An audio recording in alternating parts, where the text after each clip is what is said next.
Hana was one of the hardliners. Yeah. If you left it up to him, he would have cut off the relationship with the monarch. So no question. Very enlightening. On an off point, gentlemen, some years later, long after this Constitution thing, as I was a budding journalist, I was interviewing a very, very stately gentleman who, in fact, we were discussing the idea of this Bahamas Order of Merits, BOM award. Yes. I think the late Horace, what's his name?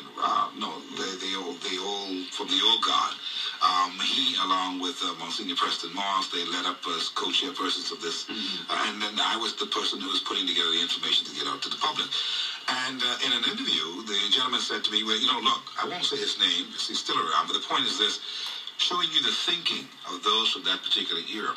He says to me, look, how do you propose that we go and do this Bahamas Order of Merit Award and totally break away our tradition from what we have known? He says, it can't happen.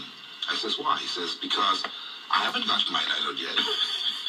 Wow. See, I'm showing you something. So, when you say what you said, and His Excellency Arthur Hana never accepted any of those things. It has no cert to his name. He's not interested in it. That's intentional. You have to understand the diversity in thought back then, because this particular gentleman was a part of that. You see what I'm saying? Was a part of that particular grouping. And no, you can't get the BOM yet because, some of us still have to be united first. And then we may consider you, in your time, Steve, we'll do the BOM. You see the point? And the public, it's a subtle point, but members of the public generally may not understand or appreciate that Arthur Hana, normally a Governor General, becomes knighted. Right. He intentionally did not want to be, and that's how strongly he felt about denying or separating himself from British honors. I think Paul Adley was also one of those who was not interested in receiving a knighthood, and again separating himself from any ties to the colonial power structure. Of course, others did not feel that way and readily embraced their knighthoods. Absolutely. And just looking at what he actually contributed to our discussion, he actually advocated for now, 40 years later, let's see if we could separate ourselves from the monarchy, and that's His Excellency. Thank you for making my point. It's now time. Okay. I want to just say I find it I said this Sunday extremely at the brink of tears a few times, aggressive different moments in just listening to the and a form of aggression. One of the things that impressed me deeply was that Dr. Miles Monroe complimented the first Prime Minister as being a very wise man. They would say, in his wisdom, in his wisdom. And I think I felt a deep appreciation for Sir Lyndon. And even those who left his government and his cabinet said last week, his wisdom saved a lot of our issues. So I want to just stress again that it was different hearing people's opinion versus hearing from the horses. Right. And we heard from the horses' mouth. I know Mr. Rocco was Yeshua lives. Great God Almighty. And he still has the fire.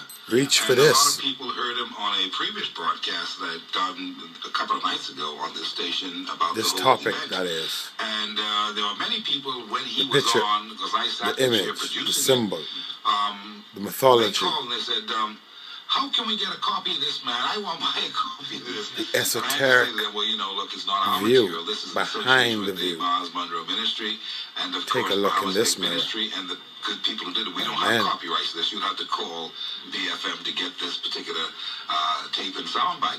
But I noted that there were at least 3 calls when he was on.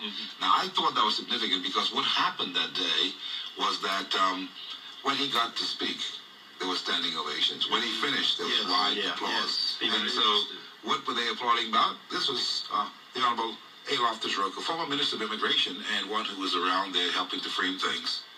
And an Auckland's man. His father was my grandfather's best friend. My grandfather walked 26 miles to see this man's father, Loftus Roca, father. Situation. Which meant the children I shall tell you by their names soon. of their father. And I believe, and I could be wrong, but I believe that that was one of the key reasons why the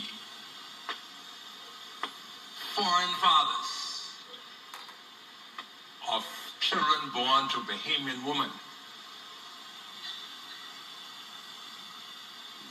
different from the children born either to a Bahamian woman or to a Bahamian and his wife.